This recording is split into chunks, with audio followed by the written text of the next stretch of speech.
Hi everybody, Geraldine Rose here. Hey, you know when sometimes you look back at cards you've done and you go, wow, that was actually pretty neat.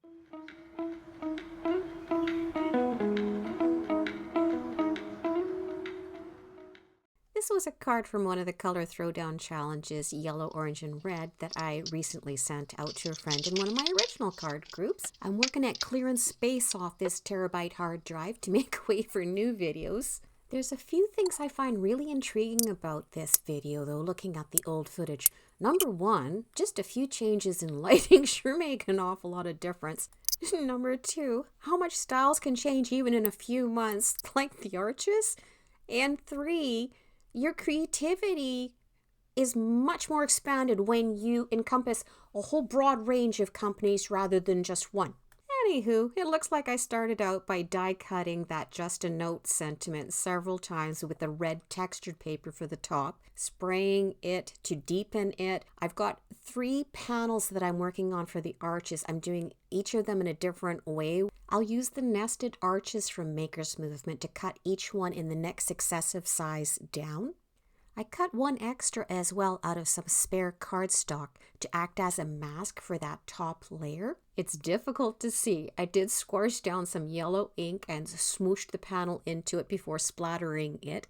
Die cut the rest of them out so that I can now nest them together. I'll run all 3 panels through with the shadow layer from the sentiment. It'll create a hole that I'll nest the words into later. It took a few times through to get it through all that thickness. Next, we're going to emboss it all with the Dibble Dots folder. We're going to assemble the words now that they've dried after being sprayed, layering them up.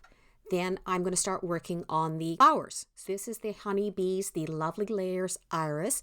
I've die cut them all out. I've got the panel there so that I can inset the smaller pieces into it for when I'm ink blending them, because it'll help to prevent them from moving around. I believe at this time I didn't have a sticky mat yet. I concentrated the color in different areas on each of those petals so that they would have some white showing through from the back.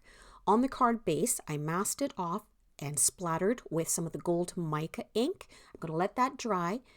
Assemble the flowers while that's doing that.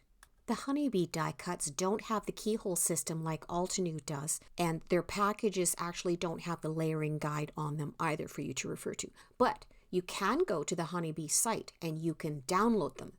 It's pretty easy most of the times because there's usually one part of the petal that will always match up with the other parts, and you just keep stacking them on top. I decided I was going to put some shine on it by putting some of the solar paste just around the edges. I'm just doing that with my fingers and blending it on. For the center beard, we'll just put a couple of dots with some Nouveau paste the way that irises have. The inside sentiment, we're using the Close to My Heart, You Go Girl sentiments. I am using the brush to ombre that all over the place. On the back, we're going to put our custom stamp, added some foil as accents on the front panel, glued it down, glued the Just a Note words down, in time for some shiny bling bling. This was the Simon Says stamp rainbow confetti.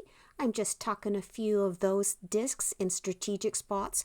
So there you be with the finished card. Thanks for bearing with me while I clear the old files off the hard drive. You be that change you want to see in the world. We're going to catch you guys next time. Thanks so much. Bye-bye.